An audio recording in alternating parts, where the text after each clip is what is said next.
It started with a smell. Not a big thing, not a dramatic thing, just a smell. The kind you notice once, wrinkle your nose at, and then go back to whatever you were doing. You figure it's the drain, you figure it's nothing. You open a window, but this smell didn't go away. It got worse. And by the time a man showed up at a quiet house on a quiet street in a quiet Canadian city with a drain snake and a bucket, what came back up out of those pipes would set off one of the most disturbing investigations the province of Ontario has ever seen. And here's the big thing that makes this story stick with me. The man responsible for this had been living in that same house for 14 years in a basement apartment in a normal neighborhood with neighbors above him, neighbors who said hello in the hallway, neighbors who never knew exactly what was going on just beneath their feet. This is the story of what was found inside that house. And more importantly, it's the story of the peoples whose lives intersected with the man who lived there. Because before this story is about a monster, it's about a girl who was trying against all the odds stacked against her to put her life back together. Her name was Rory. Rory Chantel Hash was born in June of 1999 in Oshawa, Ontario, a working-class city that sat along the northern shore of Lake Ontario, about an hour east of Toronto. If you've never been to Oshawa, picture a city that was built on the idea that hard work was enough. For decades, it was. General Motors had set up operations there, and the factories grew into massive facilities that kept thousands of families afloat. The kind of place where people didn't lock their doors because they didn't need to, where kids walked to school, where the waterfront along the front of Lake Ontario was a place for fishing and a place for calm mornings. Rory grew up in that city, and by all accounts, early on, she was a kid full of fire. Her mother, Shannon, raised her there, and the people who knew Rory as a little girl described someone who was sharp, curious, and had this energy about her that was hard to ignore. She wasn't the kind of kid that blended into the background. She was the kind of kid that people noticed. Now, Rory's family had a particular history that people outside the family sometimes found hard to separate them from who Rory actually was. Her grandfather, Bernie, had founded a motorcycle club called the Satan's Choice. It was one of the most well-known biker organizations in Canada. There were other family ties to that world too. An uncle connected to the Hells Angels, and so when people heard Rory's name later on, some of them made assumptions about her based on where she came from. But those that actually knew her as a child said the same thing. She was just a kid in Oshawa, growing up, going to school, making friends, trying to figure out the world. And for a while, it looked like she was going to figure it out just fine. Her instructors noticed. Her peers noticed. That year, at 13 years old, Rory Hash was named Cadet of the Year. Let that land for a second. Cadet of the Year at 13. This was a kid with real potential, real leadership.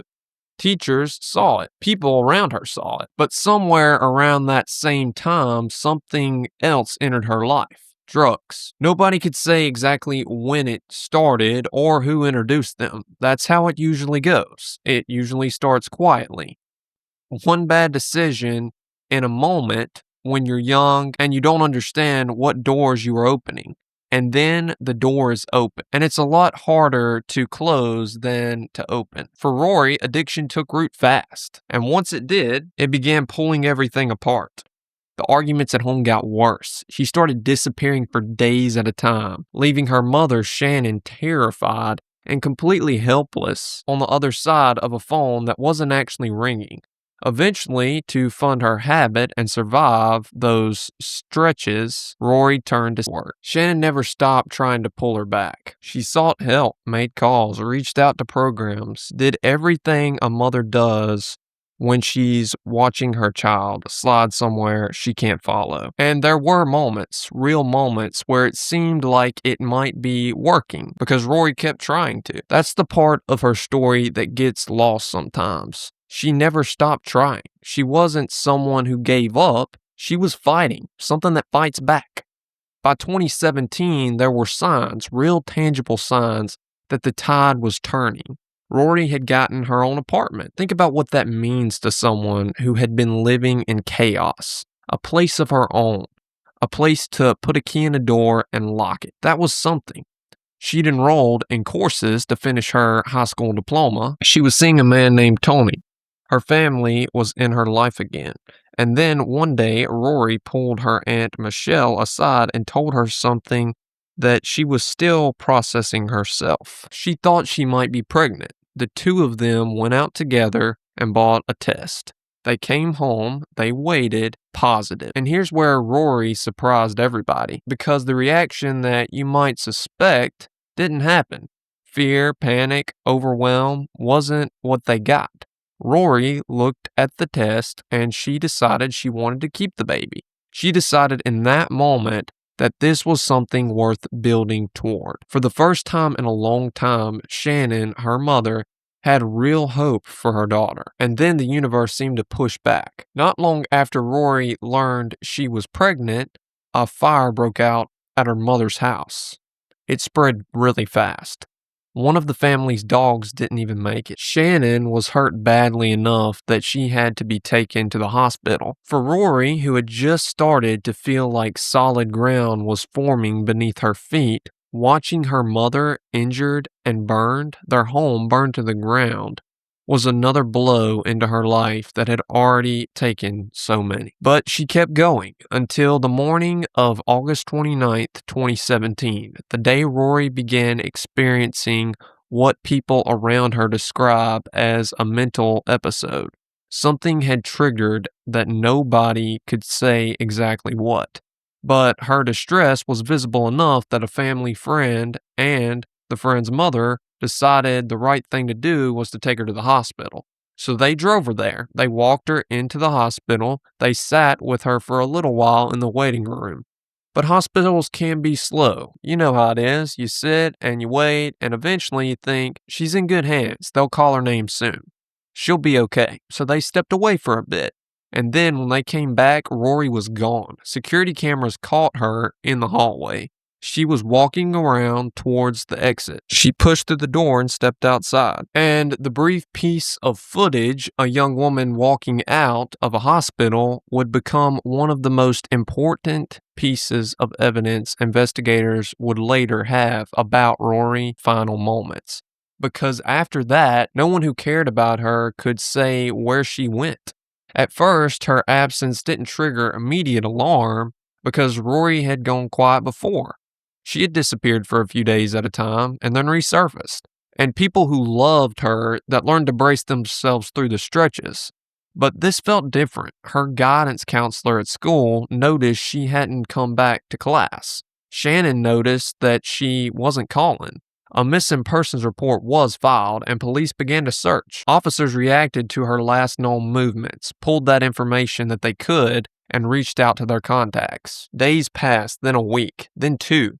And then on the morning of September 11th, 2017, an 11-year-old boy and his grandfather went down to Oshawa Harbor to do what they always did on quiet mornings. They went fishing. The harbor had always been a peaceful stretch of shoreline, one of those places where time moves a little slower. People came to walk the docks, launch small boats, stand at the edge of the water, and let the quiet do its job.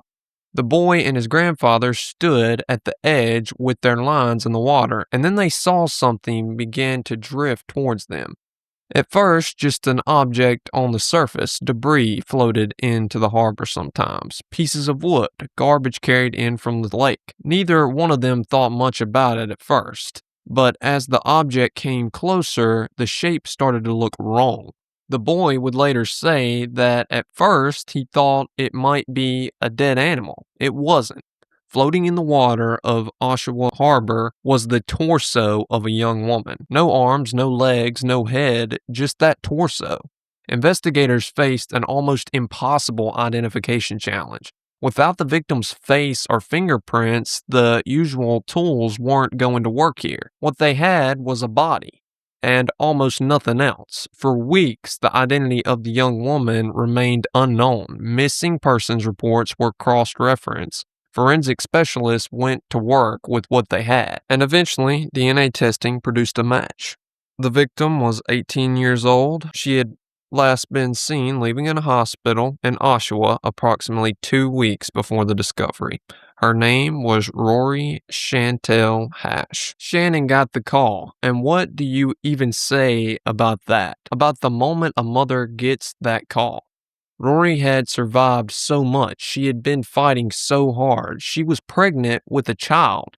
She had already decided she wanted to keep it. And someone had taken her and dumped her into a lake. Investigators knew they had a homicide on their hands. They did not yet have a suspect, but there was a man living quietly on a residential street in Oshawa who would very soon be the center of everything. His name was Adam Jeffrey Strong, 45 years old, quiet, kept to himself, neighbors on his street, the kind of neighbors who would wave hello and maybe exchange a few words about the weather, would later say they didn't really know him. He came and went. He didn't really socialize. And he had been renting the basement apartment at 19 McMillan Drive for 14 years. To anyone who looked at his life from the outside, there wasn't much to look at. He'd worked as a gas station attendant, done some security work on film sets here and there. He owned a small boat. He liked being out on the water. He had recently gotten into scuba diving, exploring beneath the surface of lakes and rivers. No criminal record, no open investigations, just a quiet man in a basement apartment. But there were women who had spent time with Adam Strong, who would later describe a very different picture. Some of them talked about how controlling he could be, how he pushed boundaries during intimate encounters in ways that made them feel uncomfortable. Several described his interest in restraints, in domination, and power. There were no charges, no record, nothing that put Adam Strong on anyone's radar until the plumber arrived. It was December 29th, 2017. The couple living in the upstairs apartment at 19 McMillan Drive had been dealing with a problem for a little while now. Their bathtub wasn't draining right. Water was pooling. And then the smell. It was faint at first, the kind of thing that you notice and then talk yourself out of it. Probably just a clog, old pipes, stop up, soap buildup. But the smell got stronger, heavier. It wasn't the smell of soap or food waste. It was something else entirely. Something that lingered no matter how many windows. They spoke to the man downstairs about it. Adam Strong listened, said he'd take a look. Days passed, nothing changed. Eventually, they called a plumber. He arrived that morning expecting a routine job. He walked into the house and the smell hit him immediately. He had worked drains his whole career.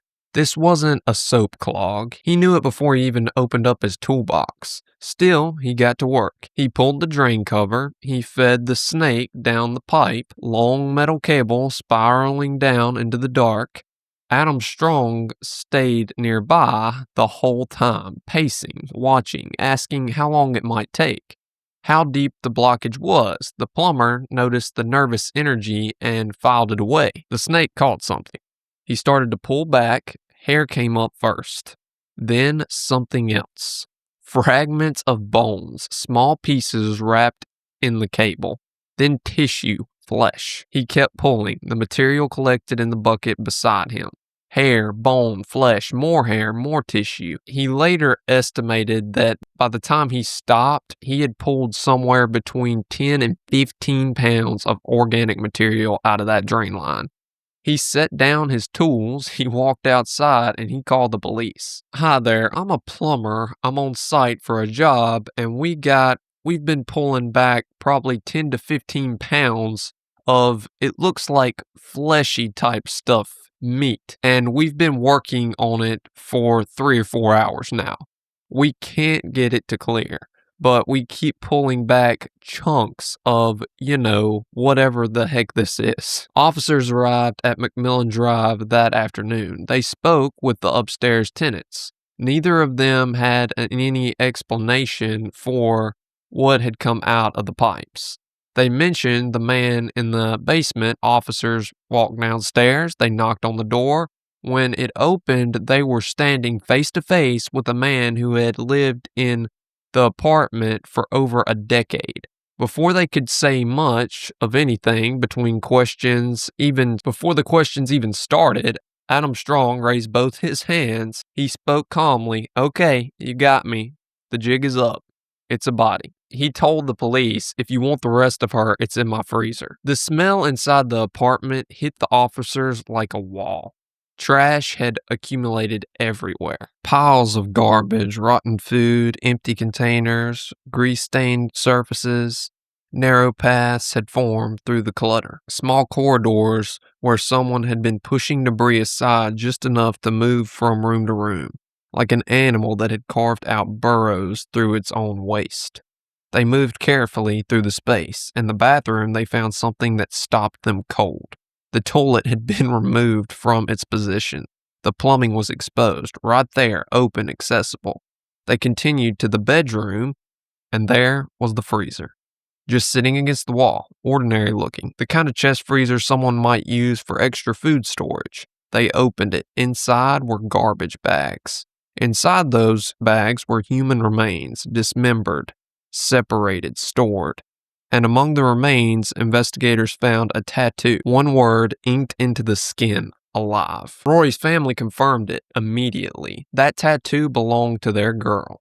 The search continued. Blood on the ceiling of the bedroom, stains along the staircase, knives capable of cutting through the bone, bondage devices, and a pipe bomb, which required a bomb squad to detonate safely outside the residence. Not far from the house, police located Adam Strong's boat, an 18-foot vessel tied up. Strong was taken into custody. The initial charge was indignity to a dead body, because as disturbing as the scene was, as clear as it was that something horrific had happened in that apartment, investigators still had to prove how Rory died, and Strong wasn't going to hand them that. He was brought in for an interrogation that would stretch nearly 12 hours. He was calm in a way that unnerved the detectives in the room.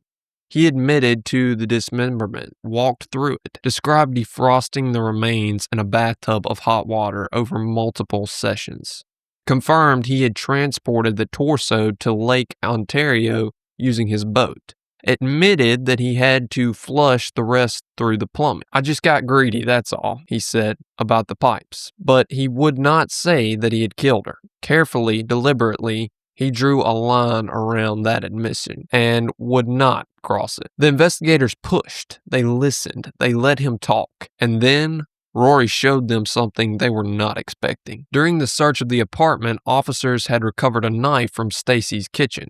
When forensic specialists examined the blade, they found biological material on it, DNA. The DNA did not belong to Rory Hash. It belonged to a young woman who had been missing for nearly 10 years. Her name was Candace Fitzpatrick. Like Rory, she had been struggling with addiction, with homelessness, with the kind of instability that makes people vulnerable in ways that predators understand.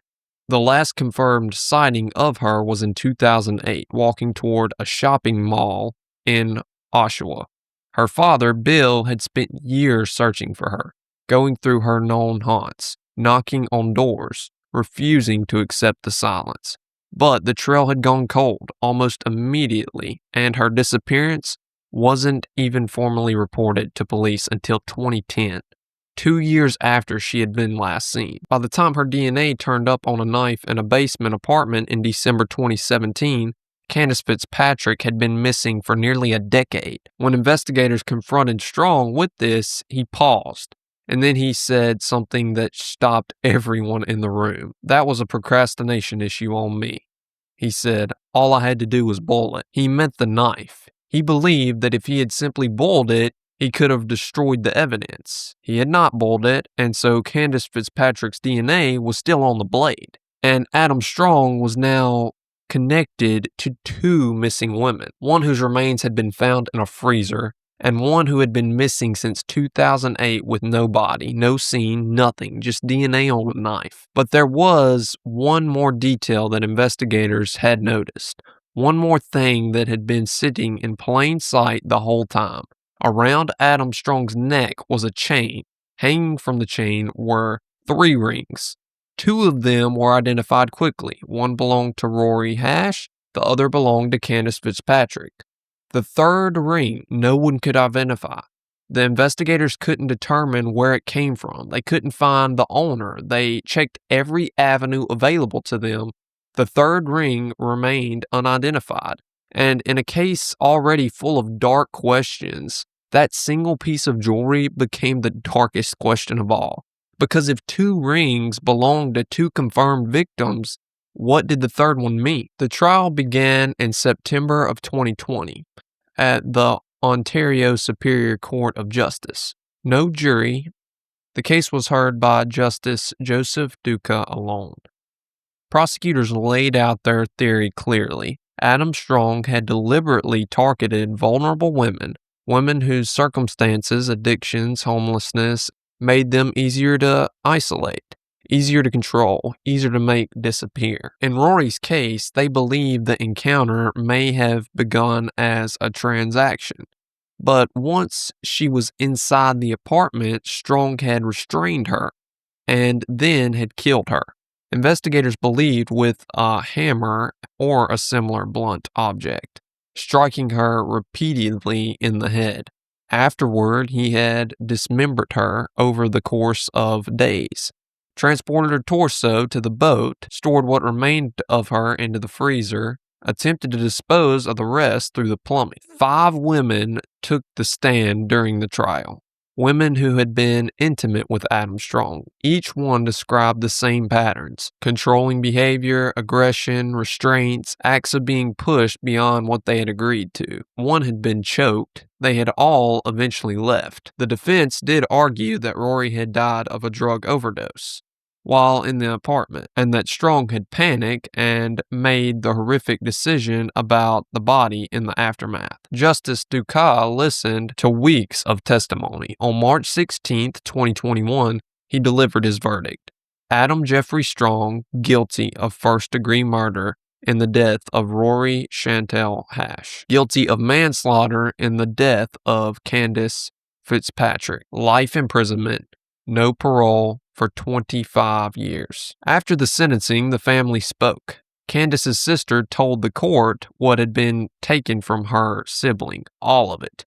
Every ordinary thing, every future thing. Bill Fitzpatrick had spent years walking the streets, looking for his daughter, filing reports, refusing to stop. Stood in that courtroom and said simply, "This was not the outcome that I expected." Shannon Dion, Rory's mother, looked at the man who had killed her daughter who had been trying so hard, who had just found out she was pregnant, who had a tattoo on her body that said "alive." And she said, "I will never see Rory fall in love, graduate school, be married, or have children." Strong went to prison, and for a while that seemed like the end of it. But then in 2022, something unexpected happened inside the prison. Strong provided information to the prison staff that suggested he knew the location of Candace Fitzpatrick's remains. Nobody could say exactly why he decided to tell them that after all those years. Maybe it was some version of guilt, maybe it was something else entirely. Whatever the reason, once the information reached investigators, they organized a search, a quiet stretch of ground, unremarkable, the kind of place you walk past 1,000 times without a second thought. They searched it carefully. They found remains buried in the ground. DNA confirmed it. After 14 years, Candace Fitzpatrick had been found. Her family got to bring her home. If this story shook you, then you need to click on the next video right now, because this 18-year-old girl is the youngest in the United States to be sentenced to the death penalty. And the reason why is insane.